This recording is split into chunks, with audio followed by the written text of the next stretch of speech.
Hey, it's Dad, and welcome to another D3. Two D3s in 1 week. If you don't know what D3 is, Dad and Dinero discussions. D3. So there you go. But tonight, we're doing something different. We're live on Instagram right now. We're going to be on YouTube too, but you won't be live on YouTube, so don't worry. I don't know why you'd be worried anyway. I don't even know why I said don't worry. So, tonight, Kay Dinero and I will be discussing our personal top 5 horror movies of all time. Our personal top 5 favorite horror movies of all time. And we're going to have some special guests. Some very special guests we're going to have. We're going to have Mary Graves and Heather, a.k.a. Heather Loves Horror, a.k.a. they call themselves the May Queens. They do a podcast together. And I see that Mary has joined, and I see that Kay Dinero has joined. So we will get him ready. View request. Let's go live with Kay Dinero. Here he comes. Oh, I'm Horror Movie Dad, by the way. What's up, bro? What up, man? Dude, long time no see, bro. It's like 2 days ago. Yeah, it was about 2 days ago, and I'm back. Nice. So, without further ado, let's get somebody else on here, right? What do you say? Let's do it. Yeah. So, what are we doing today? Kenny, what are we doing today? We're going to be discussing our top 3 to 5. Yo, what up? How you doing, Mary? Hello. What's going on? Hour, so this is as clean as I get. Oh, it's all good. Late over there, too. You're like midnight right now, right? Oh, yeah, it's midnight. How's the weather? Hot. It got hot again. I'm very upset about this. Yeah, I see a Horror Movie Dad's got his fan going in the background, so do I. I got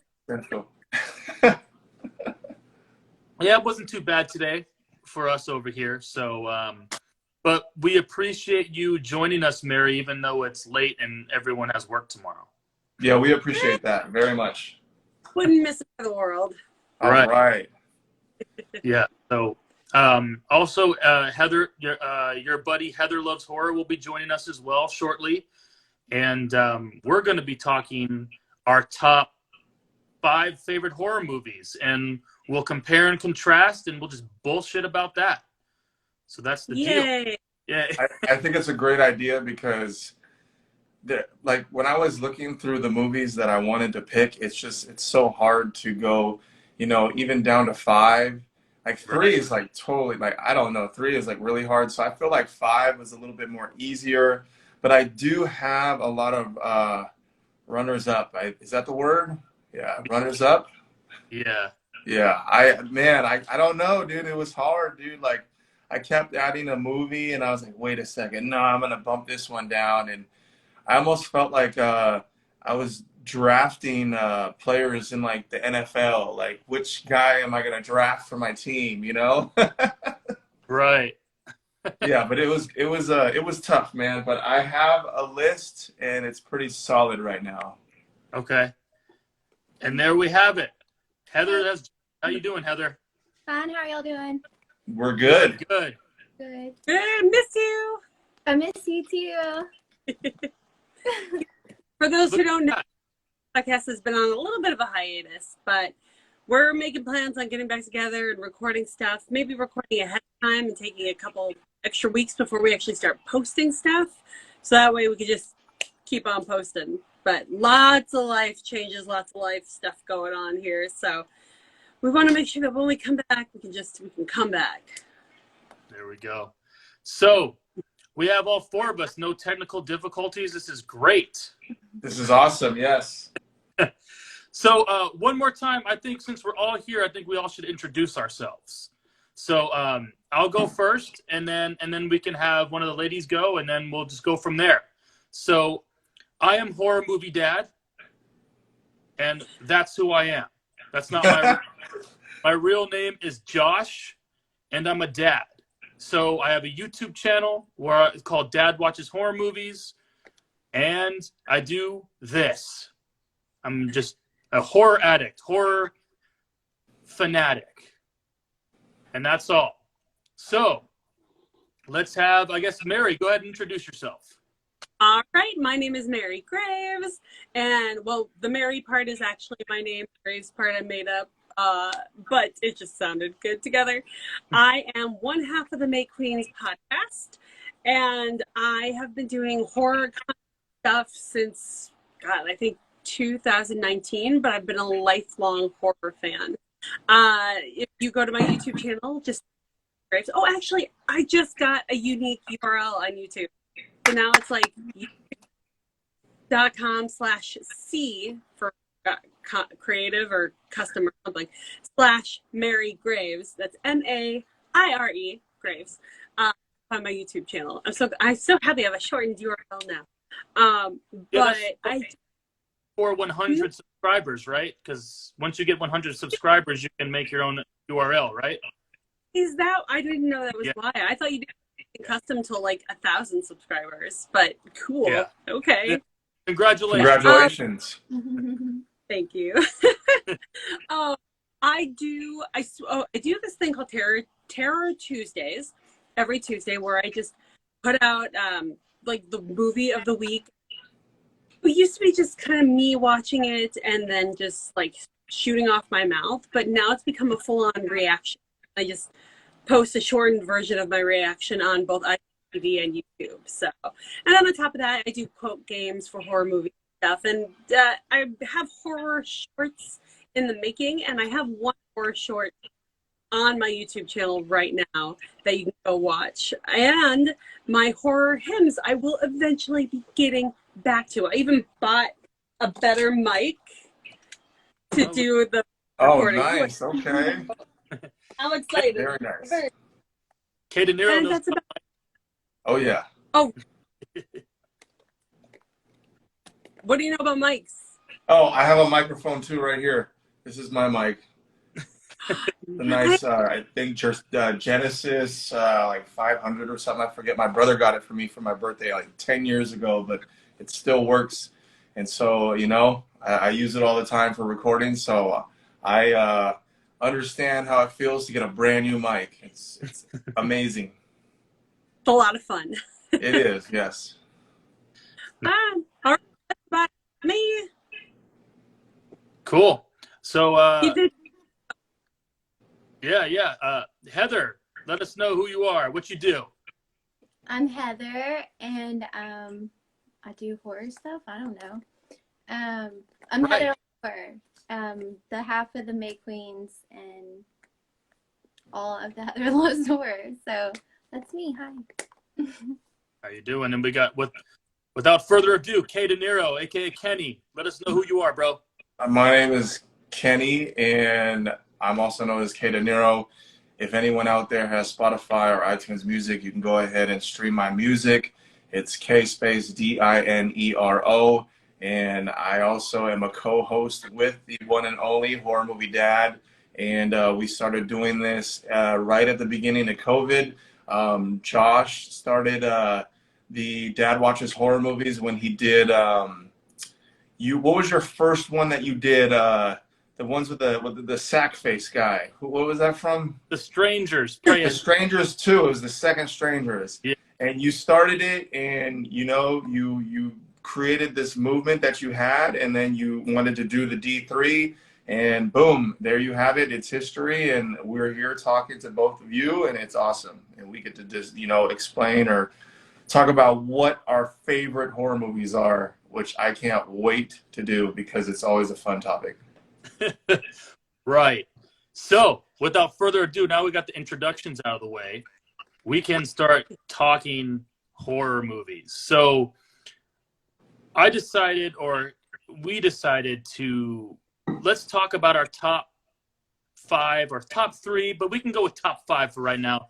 Favorite horror movies of all time. We've never done this. I don't think anyone knows, you know, what our favorite horror movies are. And I thought this would be perfect. Should we go like everybody starts with their number 5? Yes. And then kind of just go down?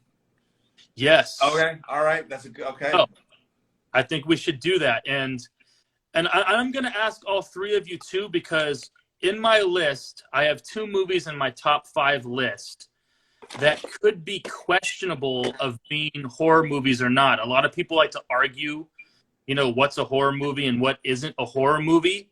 And truthfully, I don't really care as long as it's scary. It seems like a horror movie to me, but we can tackle that as it happens. So let's do this. We'll go from 5 down, or 5 up, excuse me. So who would like to start? I'll go first. You'll go first. All right. All right. Number 5. Now, let's explain first. These are our personal favorites. This is not like an overall average star rating of some website or whatever. This is all our personal favorites. Okay, so first of all, this was pretty tough because when you have a ranking of horror movies, there's always like, okay, top 5 scariest or top 5 favorite. So that's like, you know, for this one, for me, like I had a lot of horror movies that I had written down, but I had to sketch them out because I was like, well, this movie's really scary, but is it my favorite? So for me at number 5, I have Evil Dead 2 as my number 5, in my number 5 spot. And only because, like, you know, who doesn't love Bruce Campbell?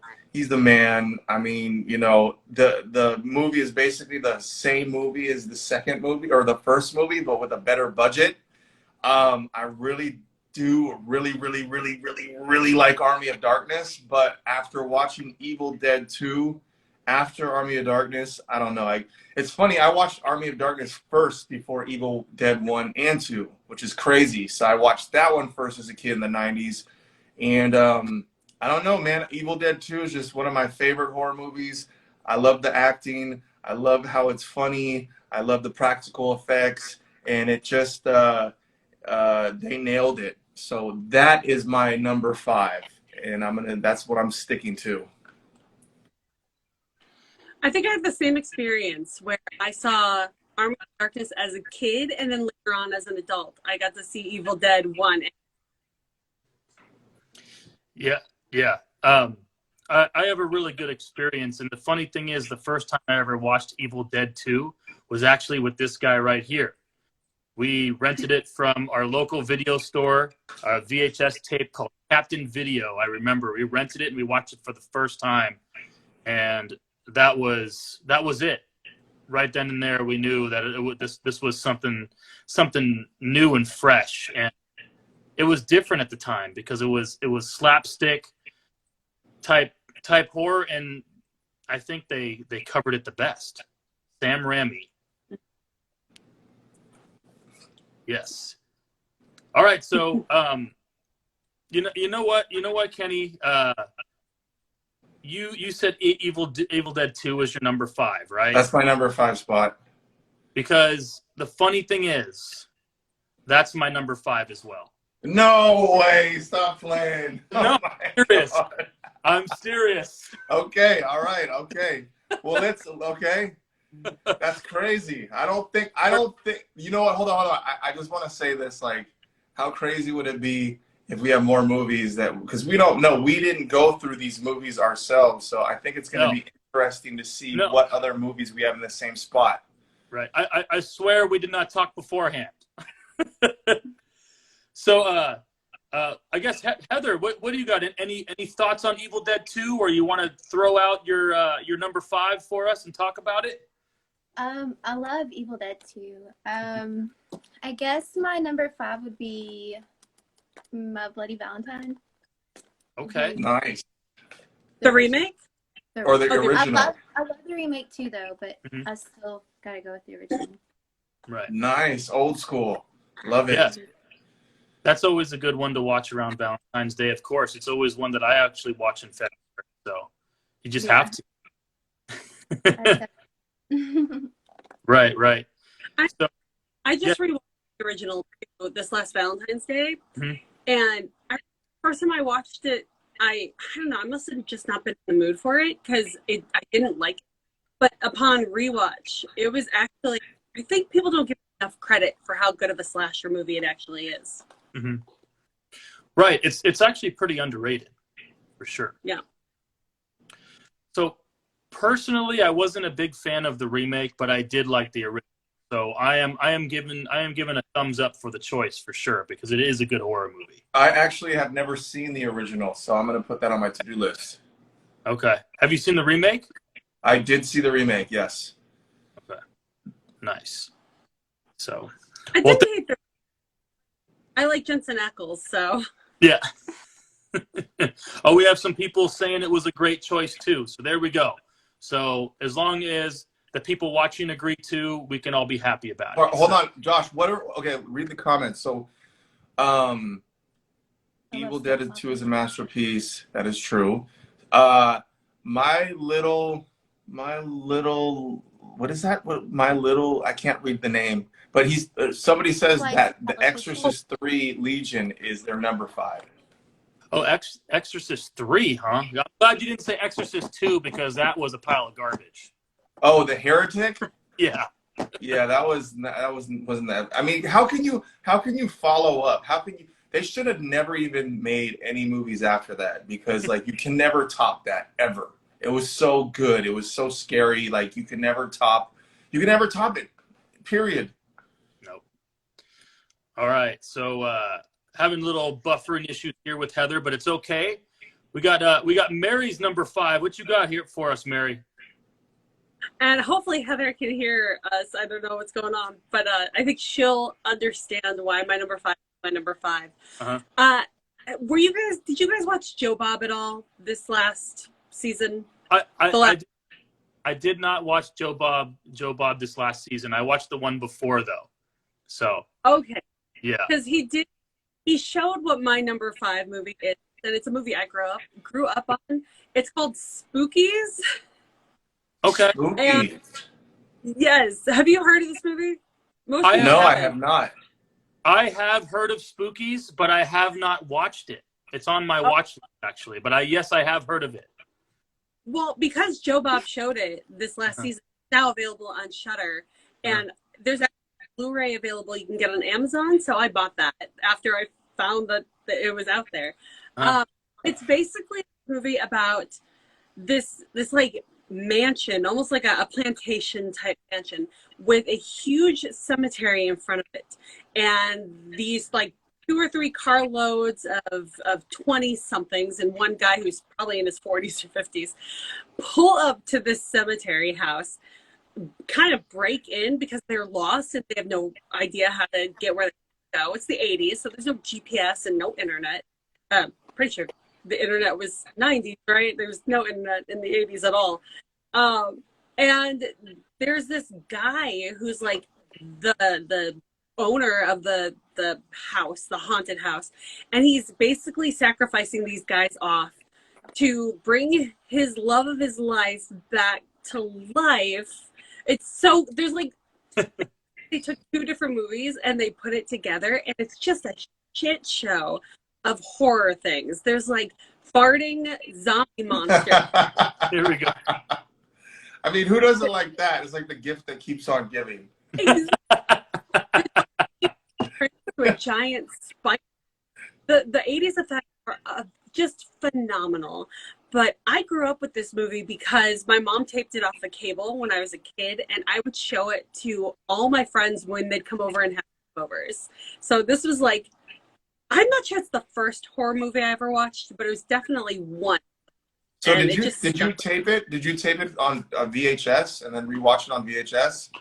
That's almost that's even cooler. Like to watch it like on a recorded VHS, just to give that I don't know, that vibe, you know. It's fun now though. My mom did some, but she threw out all the tapes at one point and didn't even ask us if we wanted her to keep them. So, but you'll forever have that memory of watching that tape, and that's why you picked it as number 5, which is really what's the word I'm trying to think? Nostalgic. Nostalgic. Yes, thank you. There it is. Good choice. So now for sure I'm gonna move Spookies up my watch list because it is something I've been wanting to watch. Yeah, I'm gonna have to write that down. And somebody actually said Spookies reminds them of the movie Willies. And the movie, I haven't seen that one either, and that's on my watch list too. So I don't know about that one. I've seen that. I'll have to look that up. So, all right. So we're at 5, and we all said our 5. Let's go back to Mary, and now you can give us your 4th, and we'll go backwards this time. Oh, we're gonna do a snake. Yeah, let's do a snake draft. Okay, we'll do the snake then. Okay, now it's so hard to pick, so I'm not even sure these are in the right order or if like on whatever day I'd want to switch out movies. But right now, my number 4, and I pulled out the DVD copy that I have of this, is Kevin Bacon's Stir of Echoes. Oh, that is a good movie. Wow. Yes. Good. Heather and I did a whole Kevin Bacon episode on the May Queens podcast, and it's ranked number 1 out of all my Kevin Bacon horror movies. And it's just like, it's a movie that I don't think enough people talk about too. And every time I watch it, I'm like, this is like the perfect movie from beginning to end. It's a ghost story, basically. And it's about this guy who gets hypnotized at a party just for the hell of it. And he's like a non-believer in the psychic world. And it awakens something in him, and he starts seeing visions of a ghost in this house that he moved into. And then this whole like murder mystery missing kid thing is within the story. So there's like the ghost, the hauntings, and then there's this mystery to the story, and it's just so well done. And Kevin Bacon is amazing in it. Everybody in the movie, from the kid that's his son to the older wise adult psychic that they run into, just brilliant acting from beginning to end. I love this movie.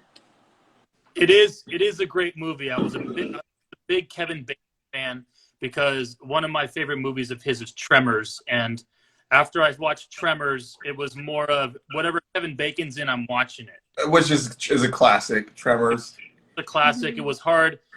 Unfortunately, it's not in my top 5, but it was a very hard pass for me.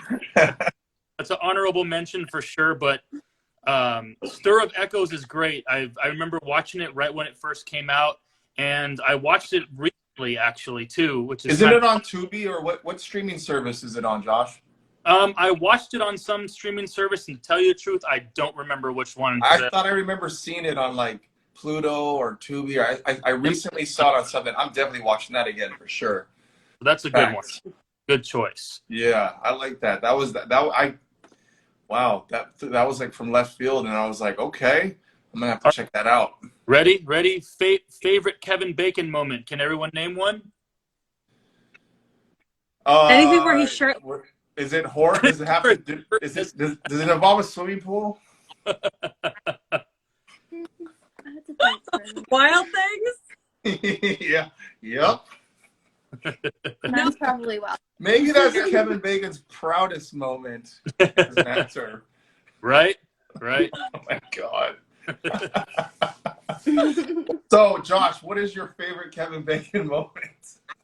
Favorite Kevin Bacon moment is in Tremors, right at the beginning, where he's driving in the truck with his buddy, and they're talking about whoever the new scientist is in town, and someone mentioned it's a female, and he runs to his car all fast truck to drive out there, and he goes, "You will have large breasts," and he starts naming it off what she would be, and then she pulls up to her, and she's all got that white the white sun, and he's just all disappointed. So I thought that was good. That's one of my favorites. So, Heather, what's your number 4? You got number 4? Number 4, I would say Black Christmas. Oh wait, the original or the remake? Christmas. Can you hear me? Is it the original? I don't know. Black You were above. Is that the original or the remake? My internet's being a bitch. That's okay. Can y'all hear me? Yeah, yeah, we can. We can hear you, but now you're buffering now. We're trying to figure out if you said it was the original or one of the remake. All I hear is. Uh-oh. So Heather said Black Christmas. Okay, Yeah, we there see There it you now. are. All I hear. Oh, okay. Yeah. Dude, I haven't. I have to say, I really enjoy Heather's love for authenticity of the originals, of the original movies. Hey, I like that. the original Black Christmas. I watched it last holiday season. I love that movie. Haven't they redone it like 3 times now? Yeah, or twice, I think. Okay, they redid it twice. Yeah. Okay, I just remember when I watched the version that was the remake for the first time, I just thought it was such a brutal scene in the second one where he put the black garbage bag over someone's head and he would just stab him in the eye with a pencil. Like it was pretty fun. Wait, what? He was like eating that too. He was like I removing didn't him and hear then what Mary said. She said he was in the of Look at Black. y'all tell Oh the no, I'm sorry, the internet's first trash. remake of Black.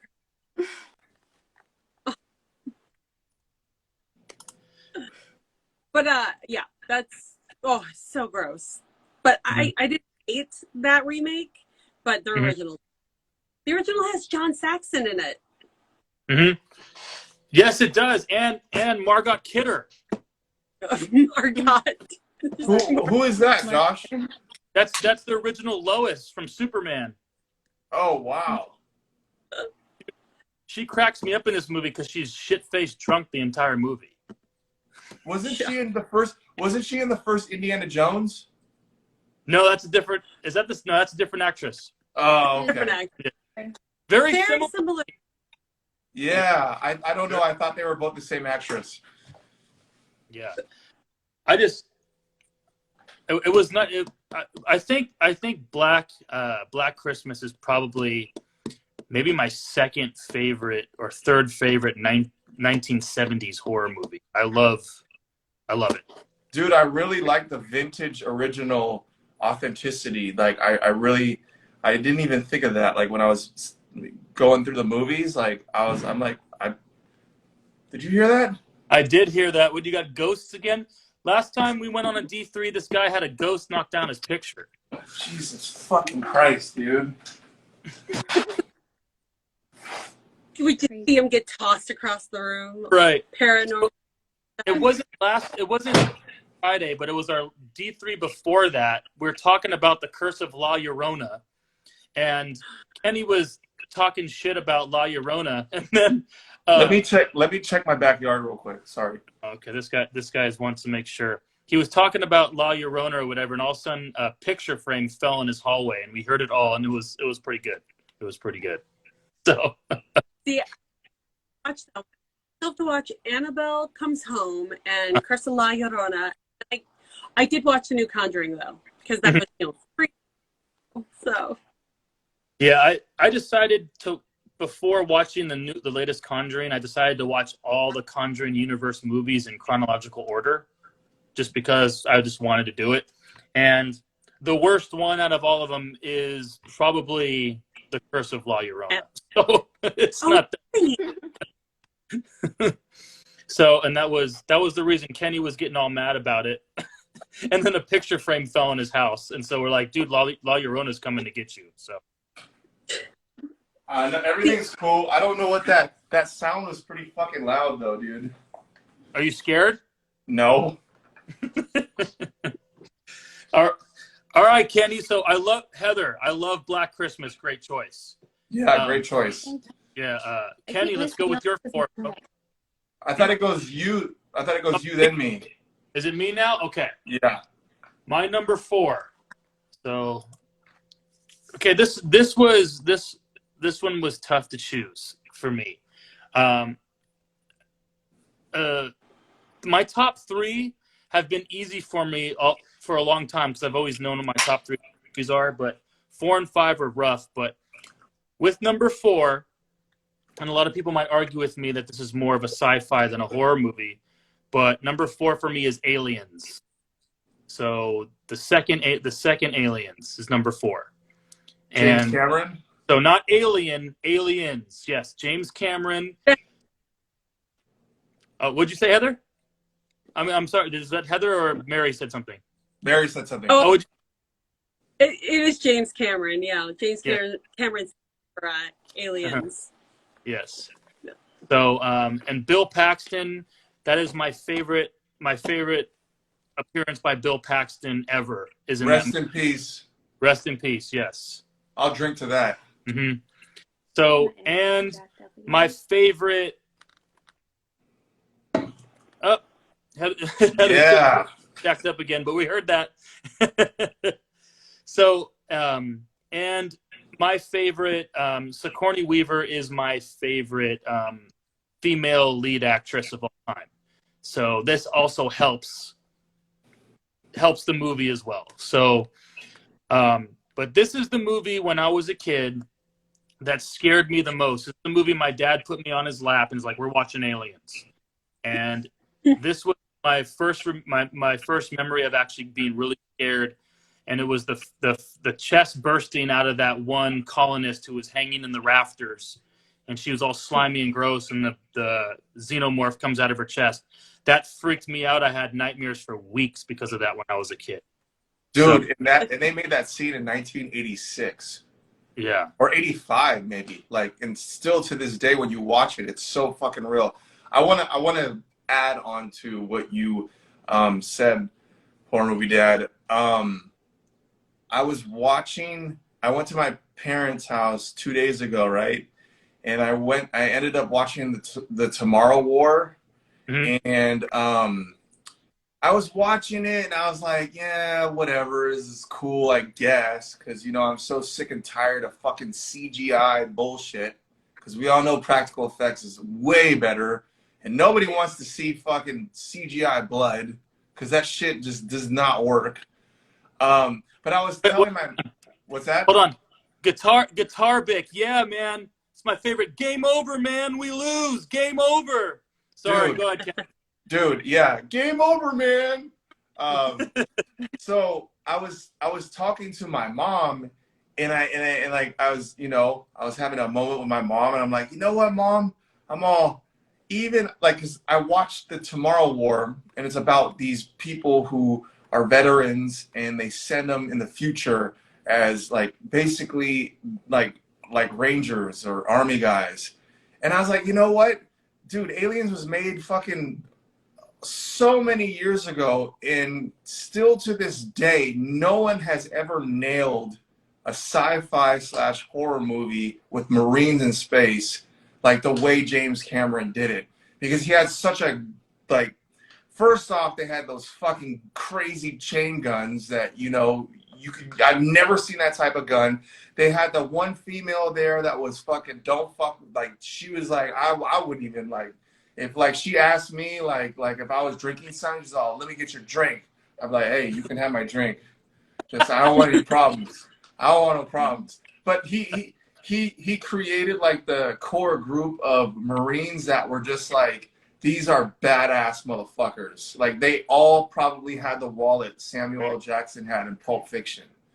You know what I mean? Like he created like, this is Marines in space. Because, like, you know what? When you watch the first Alien, right, it was truckers in space. It really was. It really was. It was like the first Alien is truckers in space. They're just, you know, they're a bunch of truckers, and they're trying to get from point A to point B. And then in Aliens, it's Marines in space. And, like, James Cameron kind of just, he amped it up a notch. And then he even made the fucking, what's his name, Bishop, like an even more likable character. But yeah, I'm totally going in on some Aliens, you know, stuff right now. But yeah, I think it's that's a very good number 4, man. I agree.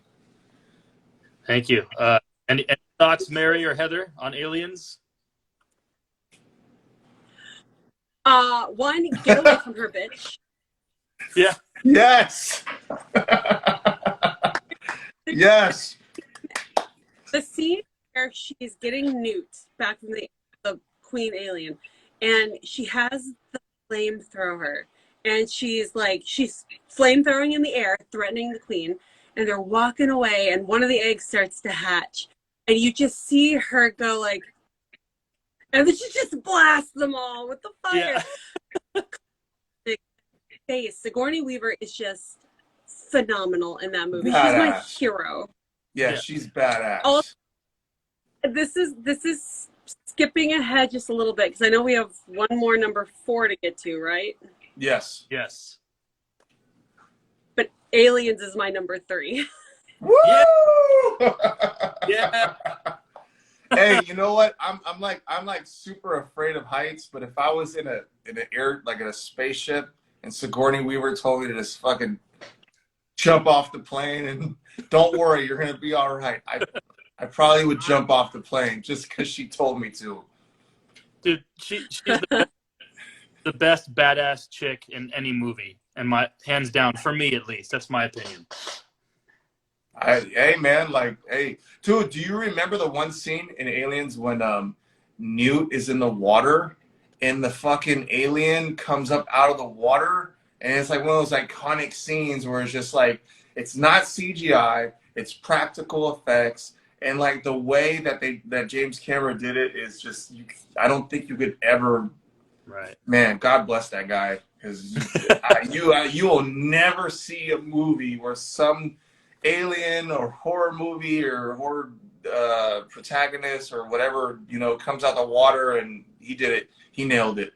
He did. Right. Yeah. All right, so you ready for my number 4? Yeah, we did have Heather back. Now she's buffering a little bit again. So It's sorry, all good. you just blurt out something. What? I was telling Heather because she's coming in and out. If you need to, Heather, just start like screaming so we know we can get you. Or you can type in the comments section. It's all good. Yeah, because she's coming in and out. So, okay, Kenny, I think it's on you. Number 4. All right, so my number 4, which was pretty fucking hard because I had a lot of honorable mentions, and there was a lot of movies that are classics to this day that, like, if you went on Google and you were gonna put fucking top 10 horror movies, like a lot of these movies would be on there, but I didn't pick it.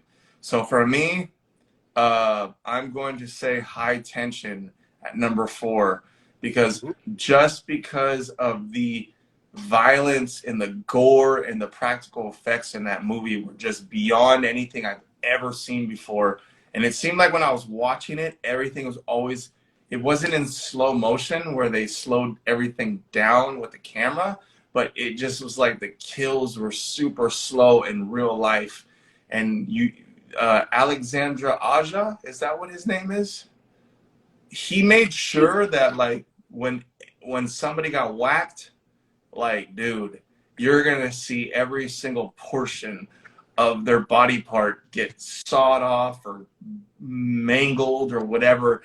And it was just something when I've watched that movie probably 3 or 4 times, and every time I watch it, it still amazes me on the practical effects. So that right there is my number 4 spot, High Tension. There we go. Any thoughts from Heather or Mary on that one? I want to give Heather a chance while she's still here with us. Yeah. Yes. Yeah, Heather, we'll give you a chance here if you go in and out. So I'm gonna write. Hold on. right. High Tension 4 spot. Yeah, we're getting Heather kind of going in and out, and I think she hears us coming in and out. So Heather, if you want, you can type in the comments too. Oh, hold on. Let's read. So, okay. Wait. Okay. Let me read some. Okay. There's hella stuff here. Yeah, we haven't been. Let's read the comments. Let's read the comments real quick. So, Guitar Bic says Alien is my number 2. Guitar Bic says Sigourney Weaver is my all-time female lead. Undead _metalhead.69 says Poltergeist. Poltergeist is a classic. Uh, Yep. Guitar Big says, high tension fucked with me. He says, the staircase beheading. Yes, that was something that stuck with me for a long time. And like I said before, when you are talking about something that's in slow motion and you see it, and it's just like as a viewer, you're sitting on your couch or whatever, and you're eating popcorn or you're watching it, it fucks with you, bro. Because that was like the most, it's not like Fast. You know, like, you know, Jason Fast or Freddy, like, or Michael Myers, boom, Fast. Like, he made you want to see this person get whacked in real time, but just so slow and just fucked up, man. It's like, dude, what am I watching? Fuck. But let's see. Yeah, that's Guitar Vic said that movie fucked with him in his head. So Hey, that chainsaw scene through the windshield is one of my favorites. dude, there's so many scenes in that movie that are unbelievable. So that is my number 4. So I guess we're Back. doing the snake, right? We're doing the snake. Wait. So I'm going with my number 3. Here now. We're back. Yeah, I see Heather. I If see we have Heather live. What's up? Hey. All right. So my number 4 was High Tension, High and Tension. since we're doing the snake, I'm gonna go with my number 3. Okay. So are you guys ready for my number 3? Let's Bring go. it. All right. So my number 3 was a movie that I watched as a kid that always scared me to death. It was a movie that I watched that I never, ever, ever, ever, ever in a million years would want to go into the ocean. And you could probably guess what movie that is right now. Out of Shark all the horror movies out there, what movie would you watch that you would never want to go into the ocean? Deep Shark blue, Tank. deep blue sea. No, not Deep Blue Sea. Jaws, bro. Right? Jaws. Yes. Yeah. Jaws is at number 3. And dude, Hey, Jaws is that what? Dude, wait. Don't hate on Deep Blue Sea with LL Cool J, bro. Samuel Jackson did a good job too. There you go. But then All right. like I haven't even seen the Deep Blue Seas 2 and 3 and 4, whatever the fuck they got. But anyways, Jaws, Steven Spielberg. It was like the definition of a summer blockbuster movie. There was the scene where it has really good characters. Steven Spielberg gave no fucks about killing kids, and I think that's fucked up. Like, I think it's fucked up when you watch a movie and kids get whacked. But dude, they didn't give a fuck about nobody. Nobody is safe in Jaws. Nobody. And like I watched Jaws again because it was on Peacock. And I was like, you know what? It's hot outside. It's summertime. Why not put on Jaws? And I watched it. Dude, that movie is psychologically so fucked up that it will A, not make you want to go into the ocean, B, think that every single shark is going to kill you, and C, you just, the blood in the water, like when you see blood in the water, it's something different, man. It's just like, it hits you different. So yeah, and I will end this on one note. The scene when Quint was the guy that wanted $10,000, and he went to the town meeting and says, hey, give me $10,000 and I'll get you your shark. And nobody wanted to do it, right? And then someone else gets killed. But there's a scene when it's Quint and it's the other two gentlemen, I forget their name, is the sheriff and the other biology major guy, and they're talking about, well, I got this scar and this, and I got this scar in a bar fight, and Richard Dreyfuss, he's all, well, what is this? And he goes, oh, it was a tattoo, and he's all, why'd you get it removed? And because he said it was the U.S. Indianapolis, right? And then when Quint tells the story of what happens, dude, it's one of those scenes that you could watch forever and ever and ever, and it'll always give you goosebumps, bro. Always. So my number 3 is Jaws. All right. Thoughts on Jaws? Heather, we got you. Your thoughts on Jaws?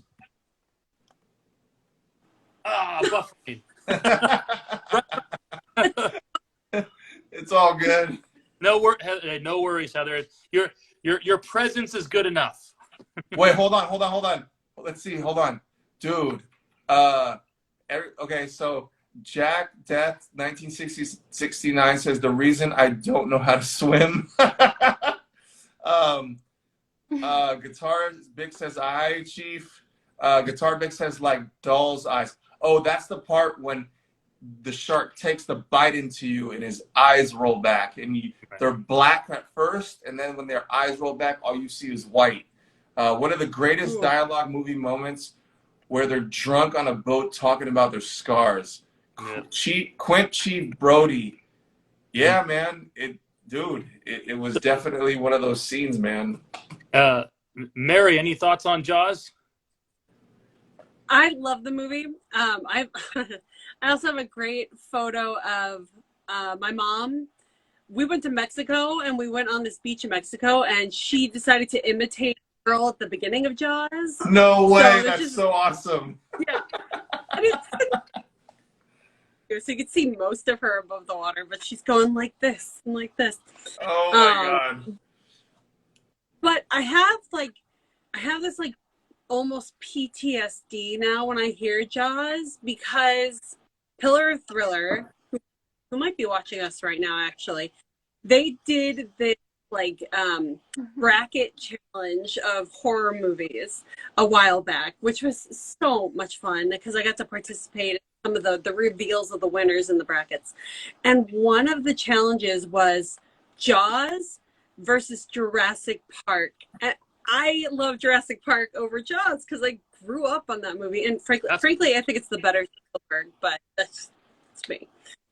But it's with Jaws won over Jurassic Park. So now I'm like, I like Jaws, but I love Jurassic Park, so I'm a little bitter.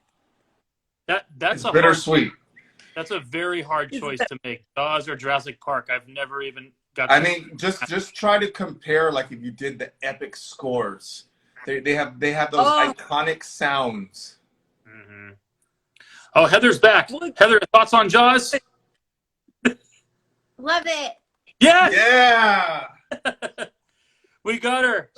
She's down to just phrases to spray out there between your buffering. Hey, it doesn't even matter as long as we get something, we're good. Right. We got your presence here is good enough it's for so sure. Weird how it does that. So and I don't hear it. All right. So who's next? I got to say something about Jaws. Quint is one of my favorite characters of all time. He's a badass motherfucker. I love dude. him in the movie. So it's not like going down to the pond chasing bluegills and Tommy cods. So like, damn. And he's eating crackers, and he's all badass talking in the meeting like he doesn't give a shit about anything. Dude's great. Yeah, I agree. Mm-hmm. Guitar pick about us just reading his mind with Jaws and. Wait, what did Guitar Dick say? Wow, just read my mind with Jaws and Jurassic Park. Jurassic Park. Right, horror movie, but if you had to choose one, Jaws or Jurassic Park, what would you choose? So that was the concept. Dude, I will say on a side note, if I ever become like a millionaire and I make a whole bunch of cash, I have on my to-do list, I need to get the Jurassic Park fucking pinball machine and put it in my house. I thought you were gonna want to create a dinosaur from. Oh no, not that. No. I would want, when people come to my house, I would want the Jurassic Park pinball machine just so, and I would even just put like 2 quarters in it, just so like every 15 minutes I could hear the theme of Jurassic Park in my house just go off randomly. Maybe it could cure my insomnia. Yeah, there you go. Hey, it's on Spotify. You can. I know, but it's different. It's different if you had the pinball machine and that it just goes. It's a whole different vibe. Yeah, All right, so let's see. We're on number 3, right? Maybe we can get It's 3. you, Josh, right? But she's not buffering. I want to get her number 3 before she goes. Oh. Heather, can you give us your number 3? Manhunter. Manhunter. That's Manhunter. the original Silence of the Lambs. It's before Silence of the Lambs. Wow. Dude, okay. I'm going to have to do my homework. I have to watch, let's see, My Bloody Valentine, and then what was the really second one good. again? And My Black Christmas, and which one is this called again? Manhunter. Wow. Okay. All right, And Heather, what? tell us about Manhunter. So it's with Agent Will Graham, and he's like going around and he's trying to find out who is the Tooth Fairy or Francis Dollar had. He's like trying to like, you know, deal with all that stuff, and it's great. I actually prefer it to, what is it, Red Dragon? No, wait, not Red Dragon. Wait, yeah, I don't remember. Silence But anyway, of the Lambs? I just like, I wish that, yeah, well, I prefer this one to all of them. But this version of Hannibal's not my favorite, but I don't really feel like he had enough time to really like give a full role. But I do really like Agent William Graham's portrayal in this one better, and I felt like Francis Dollarhead was like he was a lot more scary in this one. I guess you'd say. I don't know. Yeah, good choice. That's underrated for sure, because everyone always talks about Hannibal Lecter and they say, "Oh, Silence of the Lambs," but no one really remembers Manhunter, which was actually released before Silence of the Lambs and was the first Hannibal Lecter movie released. Damn, dude, the knowledge around here is so great, man. I'm like baffled. I thought I knew a lot of shit, but I got to do my homework now. I had to redeem myself for that cat comment last time. You asked about the cat. Right. Oh, right. hold on. All right. I have a quick question. Mm-hmm. I have a Mandela effect question about Silence of the Lambs. Okay. So you guys all know what the Mandela effect is, right? Yeah. All right. So everybody always says that in the first Silence of the Lambs, Hannibal Lecter says, "Where we're going," finish the quote. "Where we're going, there are no paths." Am I right? Yeah. But he never says that. Mm-hmm.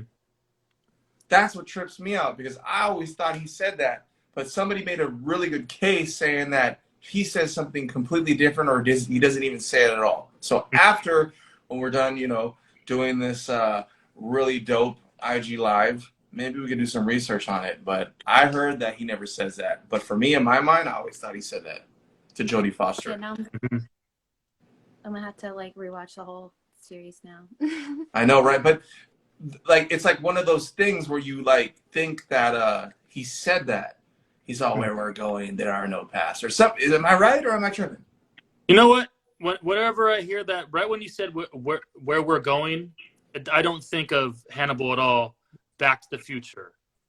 Where we're going, we don't need any roads. Yeah. Interesting. Okay. All right. All right. So Josh, you're next, right? With number 3? Yeah, I guess it's on me. So, but Agent Graham from the Hannibal series, I loved the actual Hannibal TV series. Did any of you watch the Hannibal TV series? Not yet. I thought it was excellent. Very good. I haven't seen it. What can you stream it on? It was. I don't know what it's on now. I think it's on something now. I'm not sure exactly what it is, but if you watch, dude, it's great. It's really good. It's that good? Yes. Okay. I'm gonna have to check that out. It's really, really good. All right. Okay. Mm-hmm. Okay, so we're at my number 3, huh? Yep.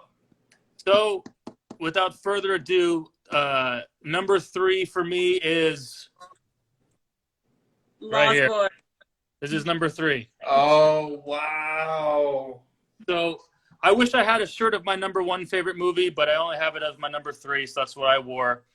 But The Lost Boys is so nostalgic for me because I used to have my birthday is October 30th, so I would always have Halloween sleepover parties for my birthday. And I remember my first sleepover. I think I was turning 8 or 9, and we put this movie in, and this became, automatic. Every sleepover I had for my birthday, we'd watch The Lost Boys from then until now. And I still do it now. I watch it on my birthday almost every year. And another big thing why I like it so much is because I love coastal setting movies, and especially if they're horror movies. And also, this takes place in Santa Cruz. It's called Santa Carla in the movie, but Santa Cruz, I'm only about 45 minute to an hour drive away from Santa Cruz in the beach. Wait, hold on. Guitar Bic says one thing I could never stand about Santa Clarita. All the goddamn vampires. No, it's Carla. It's Carla. Get it right. Guitar Bic, know your shit, bro. But it's okay. You do know your shit. You do. We're just giving you shit.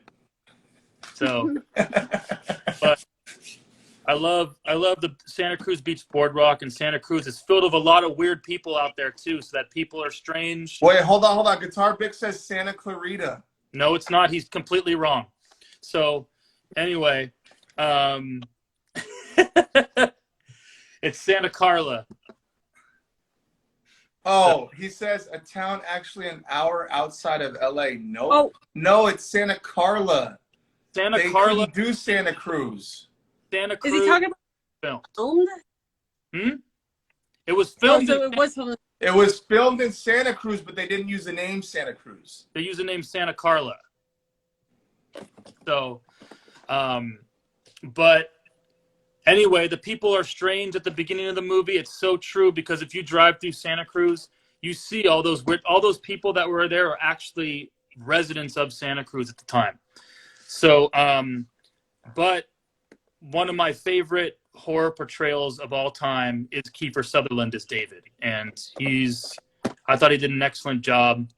And I can talk a whole hour about how much I like this movie and how much it reminds me of different things.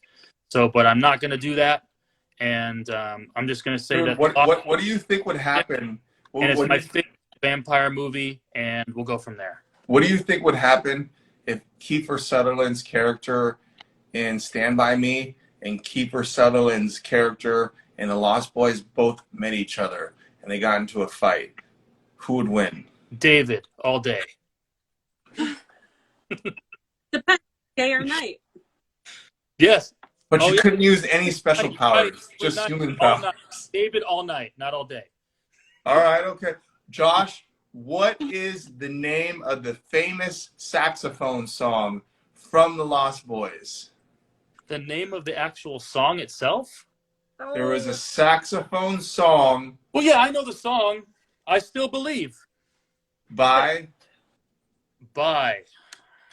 Saxophone guy. Dude, Capello?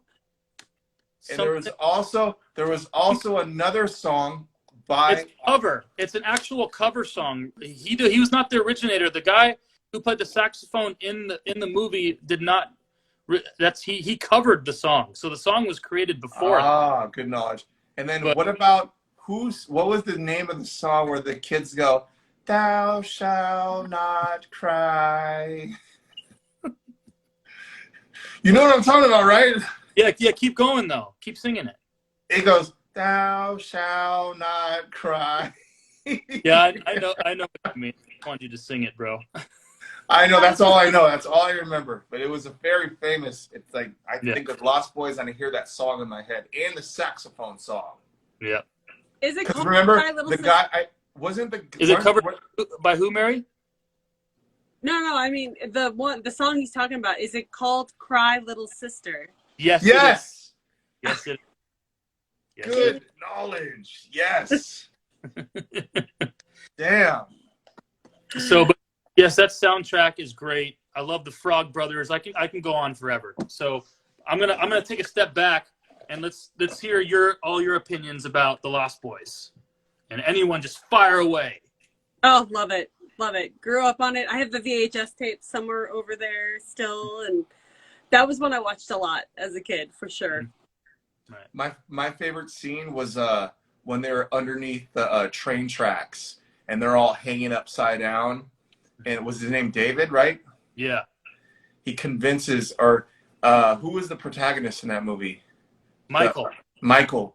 Somebody, was it David convincing Michael? He's like, bro, just relax, bro. Just jump. Just take a leap, bro, and follow my lead. That was a fucking really cool scene. And fuck, man, Lost Boys, dude. Wow, you really were you were wearing that shirt the whole time? Yeah. How did I put two and two together? Like it baffled my mind. You're all Lost Boys, and I'm like, oh, he got the shirt on. Fuck. Yeah. Any thoughts on hint? Any thoughts on Lost Boys? Lost Boys is fucking awesome. Damn. Love it. Yeah, I got to really see it, in our class makes me want to watch it one more last time. Halloween. Mhm. And great soundtrack. Yes, yes. I really like how passive aggressive David is in the whole entire movie too. Extremely passive aggressive. It's great. Sometimes I wish I was Michael and I had those superhuman powers. But I don't know. Oh, we have next number 3 was Maire, but we already, you said it was Aliens, right? Yeah. So give us another now. Give us your reason, Maire, why Aliens is number 3 for you. Oh God, it's just such a rewatchable movie. I remember, and I still do that.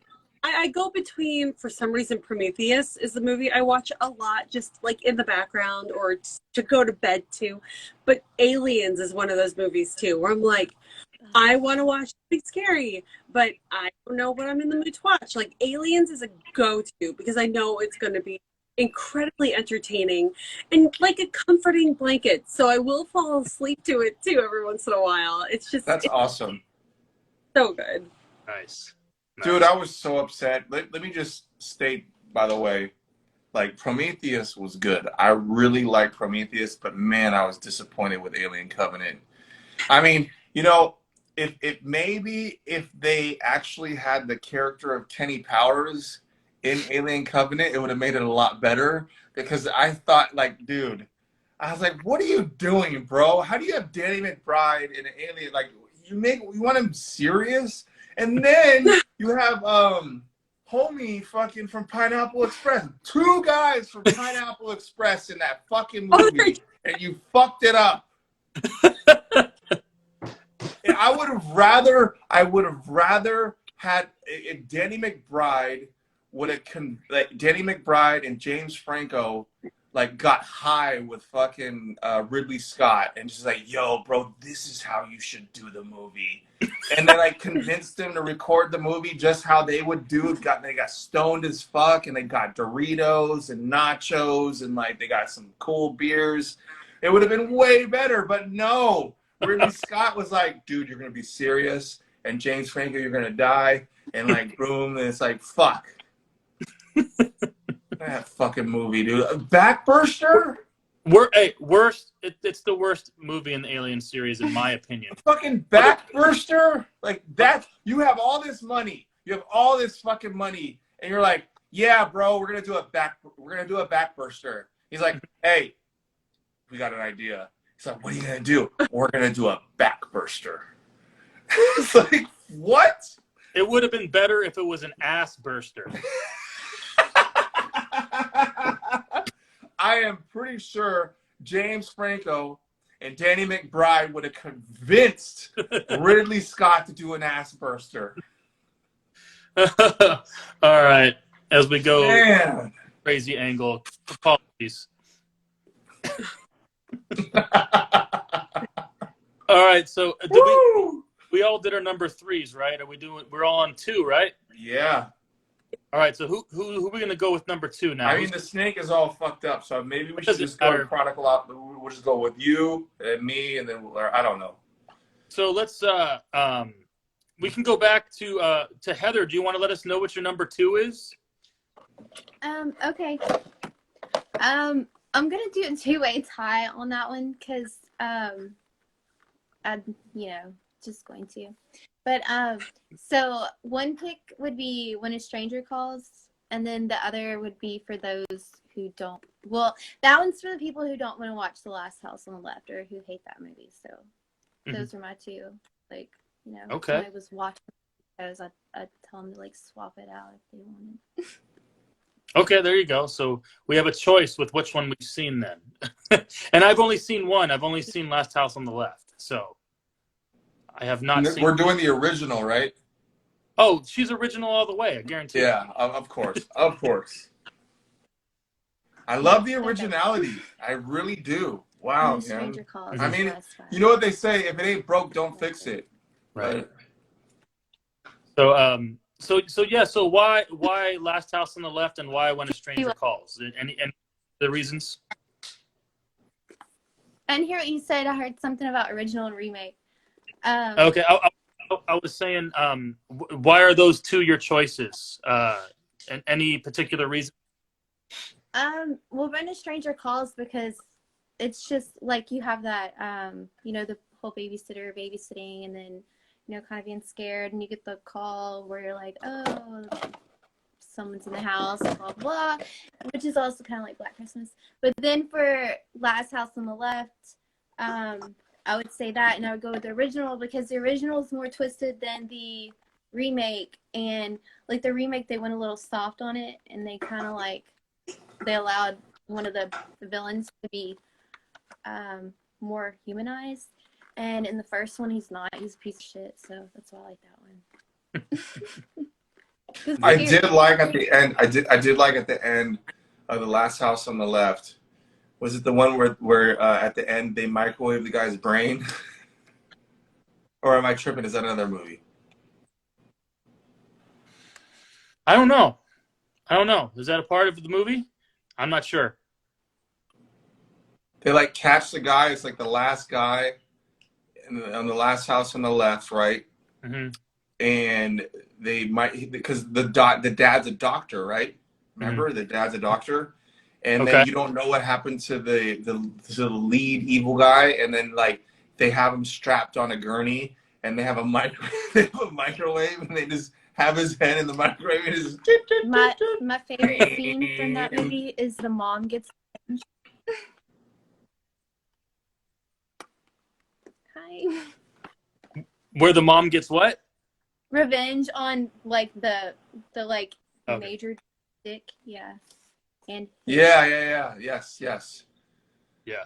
I saw Last House on the Left a long time ago, so I barely remember much, but I do remember I liked it, but I don't remember any specific scenes, unfortunately. There's one where the mother and the major villain, they're like outside near the water, and it's really fun. You will just love it. You'll want to watch it again and again. Not really. Oh, I will. Not really. Dude, I got so many movies that I need to watch. I'm definitely super. Are you writing all? Are you writing all these down, Kenny? You got to write them down. They're in my head. So I was scrolling through the comments, and someone just decided to throw out Alien versus Predator when we're talking about alien movies. So I was like, "Oh no, don't throw me down that rabbit hole right now." So remember the first Alien vs. Predator is PG-13? Like, what the fuck? Like, what are you doing? That was the main problem with it to begin with. It ruined it altogether. Okay. Yeah, they really for it with the second one with Requiem. That one was like the bloody mess of a movie. Yes. They tried. What was the director? It was like the McBurger Brothers. It was like something you order at McDonald's. It's like, yeah, can I get the McBurger Brothers Alien Requiem? It's like the like I don't know what the fuck. It's like a weird ass fucking director's name. Sorry if you're watching this. If it's both of you, I don't know if it's your brothers or it's like McBurger Brothers or some shit. Dude, the McBurger Brothers were in your backyard and made that sound, bro. Well, at least it ain't La Llorona, not La Llorona. Yeah. People are getting on us on TikTok. They're like, dude, it's not my Sharona, bro. It's not My Sharona. Yeah. People are getting at us, dude. They're like, no wonder why she's scared of him. He's ruining her name. It's not La Llorona. All right. Number 2. Do you want to go? Let's have you go, Kenny. Then we'll have Mary, and then I'll go for your number 2. All right. So my number 2 might be a stretch. I like it.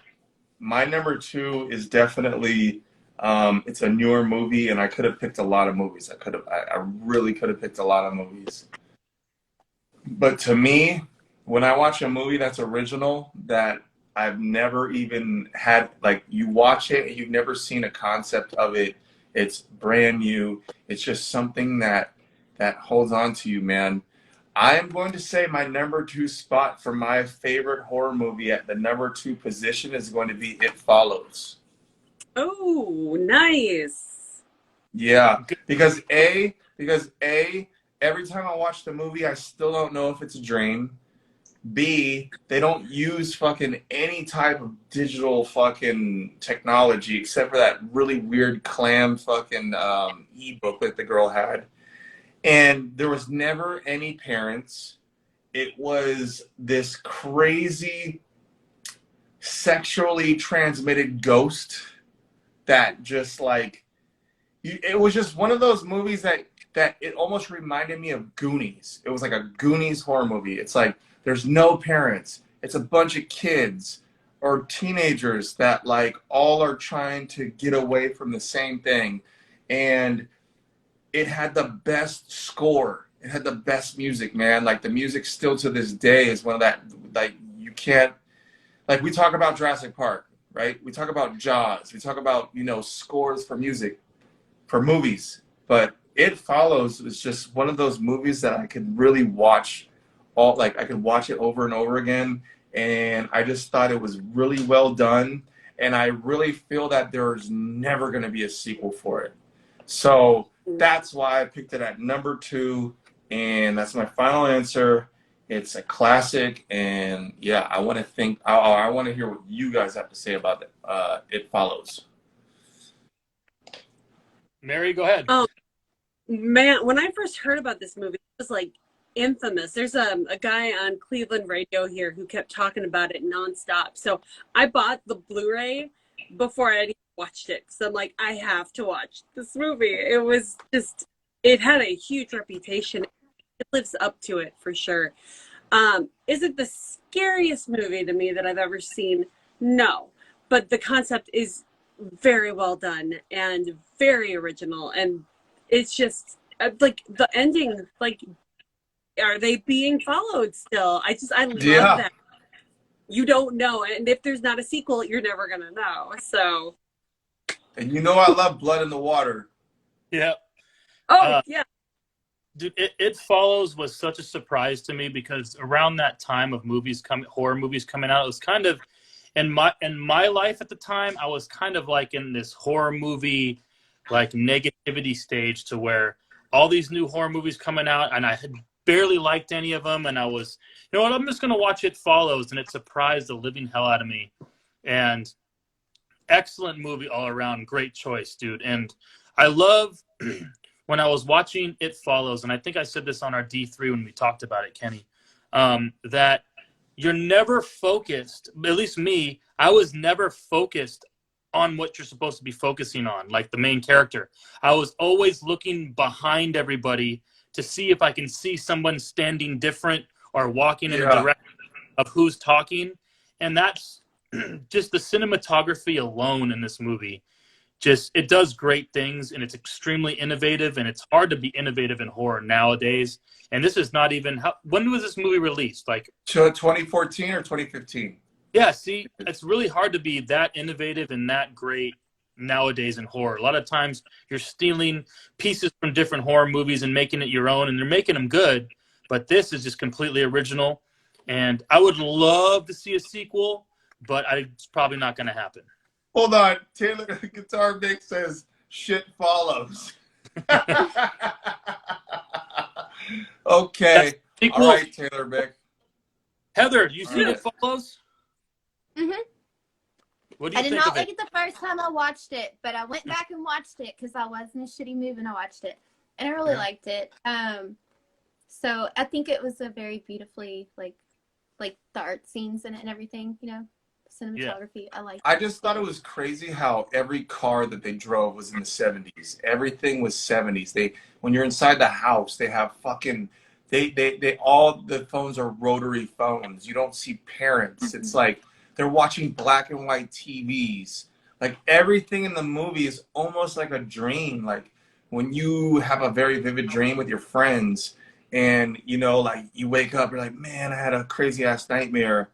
And the only thing you can remember is like you're with your friends and you're doing something, but everything seemed to be so nostalgic. Like I said, black and white TV. They had fucking no. The only thing that was digital in that movie was that weird clam fucking like No. Amazon book reader. Right. And like you know, they go to the beach when they finally see what it is. And like I think it has so many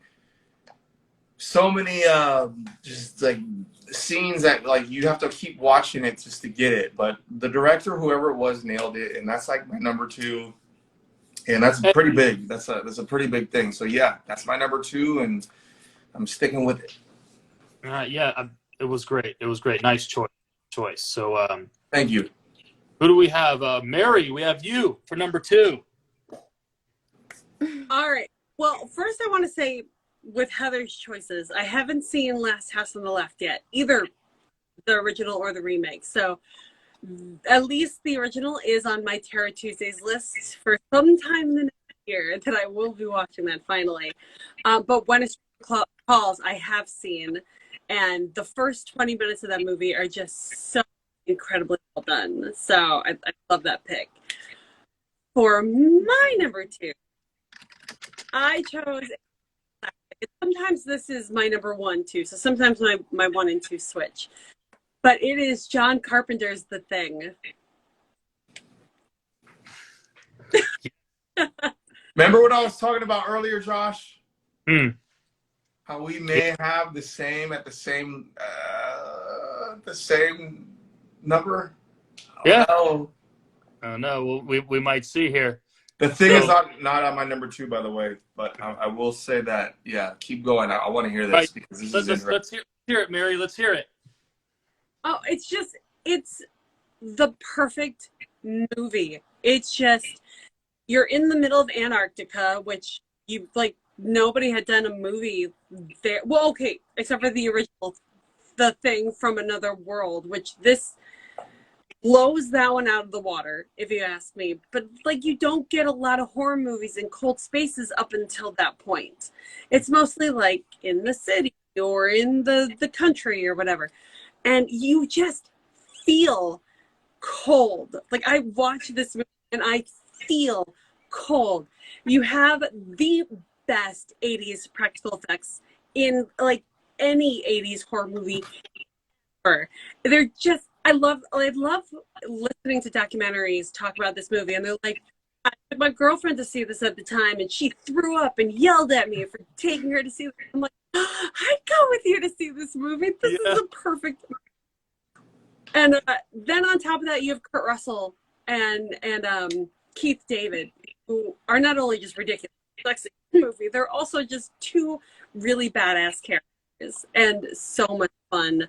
And they have like, it's genuinely scary throughout the movie. This is probably one of the only movies you'll hear me say that I love that has a lot, and I mean a lot, of dogs being killed in this movie. Unfortunately. But it's necessary for the storyline. They were probably all contaminated, so they had to go. But it's just a great movie. There's a little bit of comedy, but it's ultimately just super scary and super paranoia. Just it's the perfect movie. It just is. Practical effects on point. Yeah.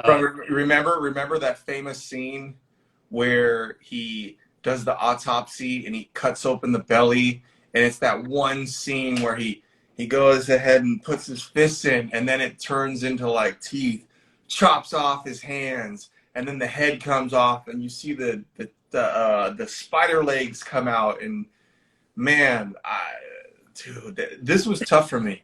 You I know, wanted to put the thing on my top 5, but I knew that like I was like Josh is gonna put it on his top 5, so like I was like I can't do it, man. I don't want to do the same thing, but like honorable mention, do the thing. Like remember the guy in the other part of the there was in the other house where he had his throat slit and you see his blood just fucking yeah, frozen, yeah. and the whole tension when they brought out the blood, and and then Kurt Russell, come on, man, Kurt Russell, dude, like Kurt Russell's a fucking G. You know what? Damn. I love Kurt Russell in this, but my favorite character in the movie is Blair. Blair, when he goes crazy and starts chopping up everything, you don't understand. That thing wanted to be Oh, is he the one that goes, "I kill you"? I love Blair, dude. Blair was the best. They put him in the shack, and then you see him in the shack with a noose. Yeah. He's like, I want to come back inside. Don't you understand? I'm much. Wait, who's the guy? Who's the guy that did the old diabetes commercial? Is that him? Him. He goes, diabetes. Dude, I can't believe you remember that commercial. Bro, because no, somebody on Vine way back in the day had this big fat furry cat, and like the cat, like it was like a big fat fucking Mancoon cat or something, and all he said was he went diabetes, and like the cat said it right when he said it. It was like the fucking funniest thing ever. I was like, oh shit. I was like, wait a second, is that the guy from The Thing? Diabetes. Heather, you have any thoughts on The Thing? I love The Thing. No, that's a great movie. Yeah. Yeah. Nice. Are we going to The way I was Josh's number thinking 2? Earlier, it was funny, so I got carried Yeah. away. Josh, And I before can't you go, keep or this now, I so think I'm you're sorry. next, right, Josh? Number 2? Yeah, but Heather was trying to say. Oh yeah, something. go ahead. What were you saying? Oh no, I was saying it's great. What y'all were saying earlier had me had my attention span elsewhere, and so I was being a little immature. But next, it's a great movie. Nice. Yeah, for sure. Josh, before you do anything, I have to go tinkle. I'll be right back. Okay. All right. Sorry. How long we live for? We've been live for an hour and 23 minutes. All right. I'll be right back. We're almost done. Hopefully, God bless me, because if I don't come back, it's La Llorona. Okay. So going back to The Thing, Mary, I agreed with everything you said about just how you feel cold when you watch this, and it's an epic movie, completely epic. I love every single character, and I remember when this first came out. Me personally, I don't remember because I was so young. But when it first came out, I was reading some sort of article. They said that no one liked it, and it was like ahead of its time, I think. And then people realized like how good this movie is like 10 years down the road. And it's just crazy how it was like no one was ready to watch something like this. That's how good that movie was.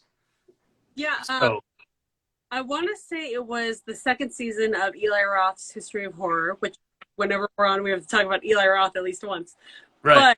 But he, I think they were talking about the Thing, and I think it was Guillermo del Toro was doing an interview, and he said something like, I heard it bombed in the U.S., but Mexico loved it. Everybody in Mexico was watching this movie. He could not bombed in the box office. Oh, that's no, I didn't know that, but perfect. Okay, he's back. I'm back. Okay, so we going with my number 2. I'm the last one left for number 2, right? Yep. All right. So my number 2 is an easy classic. It's probably a top horror movie on anyone's list, or not anyone's list, but any website's list. I guarantee you, it's probably my number one. Okay, so my number 2 is The Shining. So Ooh. there's not enough I can say about how perfect this movie is, and I agree that The Thing is also perfect. But The Shining, just Stanley Kubrick knocks it out of the park. Jack Nicholson knocks it out of the park. It's probably the best acting I have ever seen in a horror movie.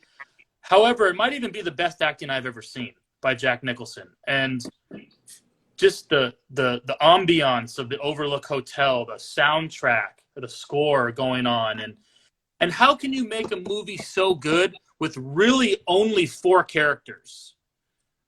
You know, of course you got the characters at the beginning, but you really only had 4 characters throughout the entire movie, and only 3 of them were really there the entire movie. And it's just crazy how I can say that the Overlook Hotel, and I'll say this every time, is a character by itself. I almost call the Overlook Hotel its own character, because every scene you go, it's got those crazy walls or carpets or just crazy structure, uncanny, and I love it. I can't get enough of it. I can watch this movie every night probably till the day I die and never get sick of it. Ryan DePaula, shout out to Ryan DePaula.